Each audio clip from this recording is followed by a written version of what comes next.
All right, listen to this. A cargo van slams into a bus, which then crashes into a McDonald's. I mean, you could have used drive-through, just saying. Energy Solutions says blended waste is like food coloring. The more drops you put in a glass of water, the higher the concentration. Nineveh, hundreds of thousands? Oh, yeah, no kidding. About 250,000 people overall in Utah County just for tomorrow night, Hope. The football game was finished. The cheerleaders were already off the field. The men were standing right here doing the haka as a show of respect. They were also blocking the exit.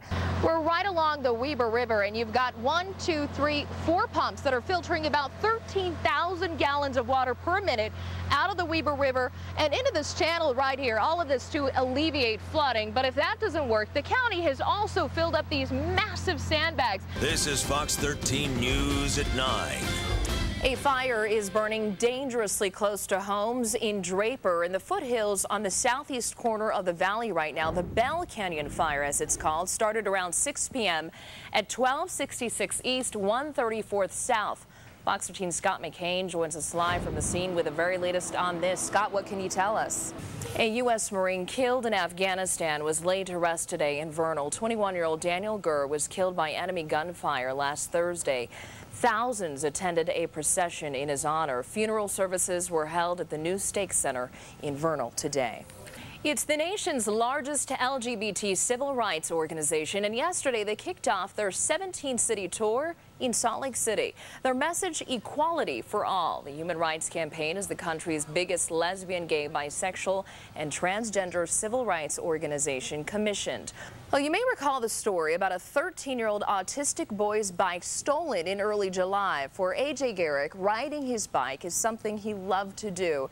And this bike was specially designed for him, so you can imagine how A.J. felt when his bike was stolen. But today, the teen got the chance to ride a brand new bicycle in the Hometown Days Parade in Kearns. It was all smiles for A.J. And at Liberty Park, it was all about the British. Today marked British Field Day. I had to go there, John. The annual event began back in the late 1980s in Salt Lake City and has become somewhat of a tradition. It's for British enthusiasts, people who love British cars. Why do they love British vehicles so much? Well, apparently they have more personality. See, I could see you driving around one of those little red convertibles. Yeah, that would be fun. Good. Yeah. It's got personality. It does. Are you saying I have personality? Yeah, on the inside and the out. Things. You know what? It was hot out there today. Yeah, it did get hot today. Fox 13 News at 5. We're going to begin with some good news. A hero's homecoming. More Utah troops return home from Afghanistan today to a big celebration in Salt Lake City. Fox 13's Gene Kennedy was there and joins us live in studio today. Hi, Gene. Oh, power paragliders searching for a missing Moab man have packed up their gear and are heading home this afternoon.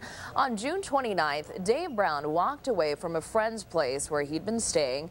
He hasn't been seen since. A large search effort by police and volunteers has turned up nothing. Fox 13's Scott McCain is live in News Control with the latest on this. Hi, Scott. Yeah. 2 lanes on I-80 are closed after a rollover accident. It happened on I-80 near the mouth of Parley's Canyon at the quarry exit. Is autism genetic? We may not have all the answers yet, but 2 new studies examining the source of autism are shedding some new light. The first study looks at twins. Researchers found a genetic link for 73% of identical twins born with autism. I kind of feel silly asking this question, but when was the last time you climbed a tree? I've never climbed a tree. John, you say it's been a while? Yeah, not since I was a kid. See, it's a boy thing. By day, John DeLinga climbs trees for Rocky Mountain Power, trimming branches that grow near power lines, helping keep your lights on. His job is compromised of fun and fear. Now, Nineveh, this must have brought back bad memories for these folks.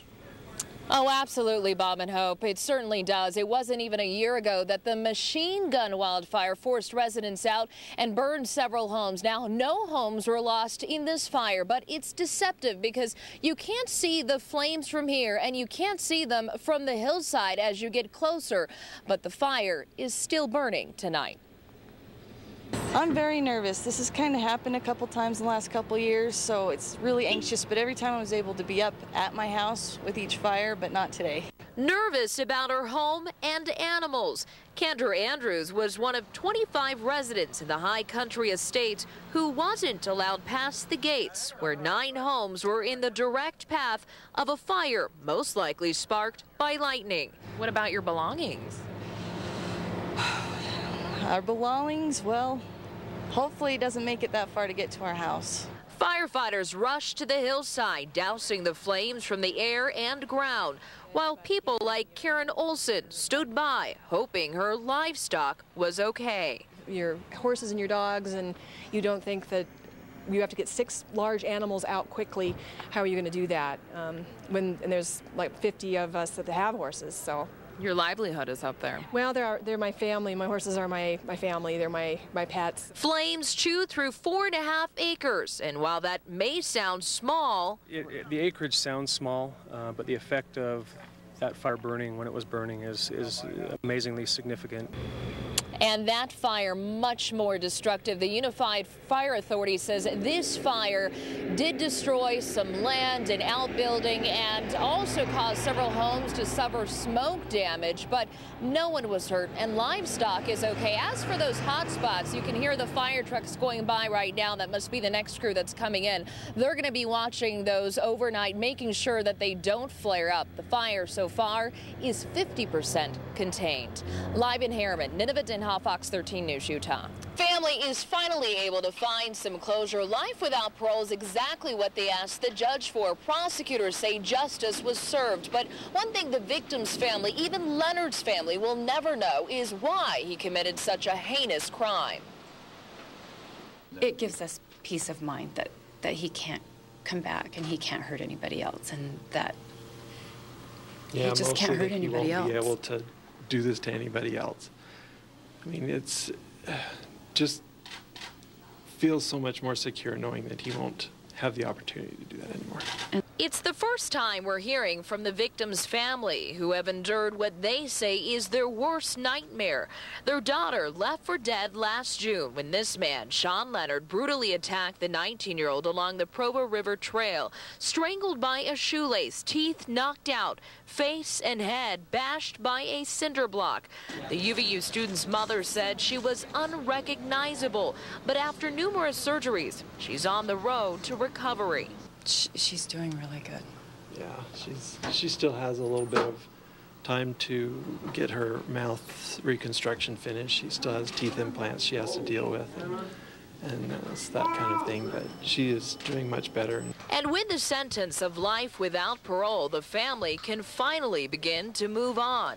Leonard pleaded guilty to 2 counts of aggravated kidnapping, robbery, and attempted murder. The rape charge dropped so the victim could avoid a trial. Justice was served today.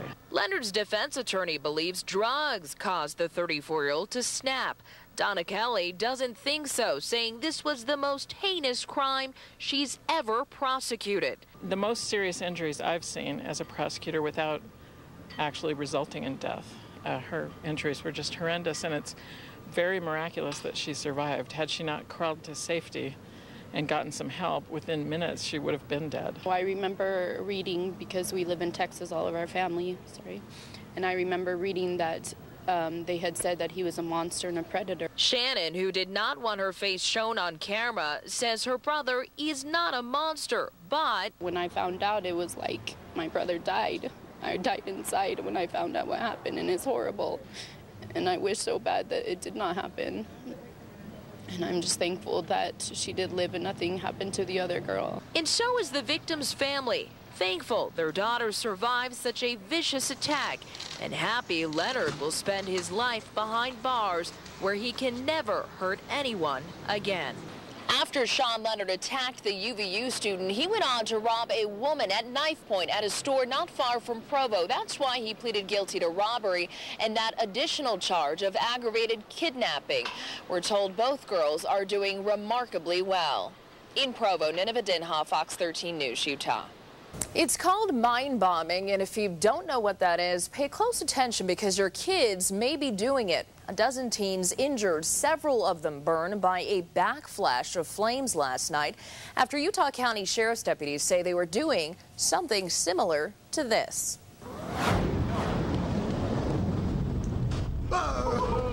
This YouTube video out of Santaquin shows kids doing something they call mine bombing, pouring gasoline into mine shafts for fun. We've heard rumors of kids going out to the West Desert and do what's called fire bombing or mine bombing, where they take gasoline and pour it down these vertical mine shafts. It's a disturbing trend that proved dangerous for a dozen teens last night. All of them rushed to the hospital, 4 sent to the burn unit at University Hospital after the Utah County Sheriff's Office says they poured a cooler filled with gasoline into an abandoned mine shaft along SR 6 near milepost 144. That's in a remote area near the small town of Alberta. This is a vertical mine shaft that's been abandoned, has been covered up with about a 2-inch, 2.5-inch rebar across the top, making kind of a waffle pattern shape. Lieutenant Darren Gilbert says the teens may have used fireworks or Molotov cocktails to ignite the gasoline. Then something went terribly wrong, a backflash of flames. Gilbert says he's heard of mine bombing before, but admits this is a first for the Utah County Sheriff's Office. Some of these mine shafts are thousands of feet deep, some of them are only 100 feet deep, but it's been kind of a common thing. This is the first time that I'm aware of here in Utah County where we've had an incident where individuals have been injured while doing this. And doing it is not only reckless, it's against the law. As a sheriff's department, we're very concerned about this when individuals go out and get injured, but also the danger that this poses to the individuals doing this, to the mountainside, to the surrounding area, because of the fire. It could cause a mountain fire. The Utah County Sheriff's Office says they're still investigating and deciding whether or not to file any charges, but say the teens could face charges including criminal negligence, arson, and creating an explosive device.